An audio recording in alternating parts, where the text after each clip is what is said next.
আমি বেকার নই, আমি শুধু চাকরিবিহীন। এই দুটো সম্পূর্ণ আলাদা জিনিস। আমি সকালে উঠে পড়াতে যাই, স্টুডেন্টদের হোমওয়ার্ক করাই, পড়া বুঝিয়ে দিই, মার্কস বাড়ানোর দায়িত্ব নিই। হ্যাঁ, মাস শেষ হলে টাকা পাই, কিন্তু সেটা ভরসাযোগ্য নয়। কোনো মাসে ছাত্র বাড়ে, আবার কোনো মাসে কমে যায়। আয়টা কখনো বেশি, কখনো কম, কোনো নিশ্চয়তা নেই।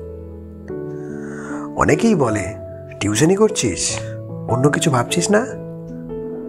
ভাবি, অনেক ভাবি, কিন্তু আবেদন করা, পরীক্ষা দেওয়া, ইন্টারভিউয়ের অপেক্ষা, এই সবের ফাঁকে জীবনের খরচ থেমে থাকে না। কখনো কখনো ক্লাসে স্টুডেন্টরা জিজ্ঞেস করে, স্যার আপনি আর কি করেন? হাসি মুখে বলি, এটাই করি রে। কিন্তু মনে মনে চিন্তা করে যাই, এটাই কি সত্যিই যথেষ্ট? বাড়িতে চাপ নেই, তবু নিজের চাপটাই বেশি। মনে হয় পরিবার আমাকে ভালোবাসে বলেই বেশি কিছু বলে না, কিন্তু এই নীরব সমর্থনটাই কখনো কখনো অপরাধবোধ তৈরি করে।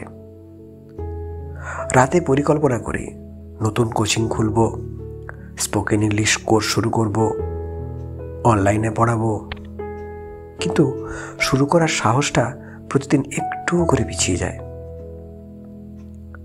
আমি যে স্বপ্ন দেখি না তা নয়, শুধু স্বপ্ন দেখার আগে বাসার ভাড়া, পরিবার, নিজের ভবিষ্যৎ, এই হিসেবগুলো মাথায় আগে আসে।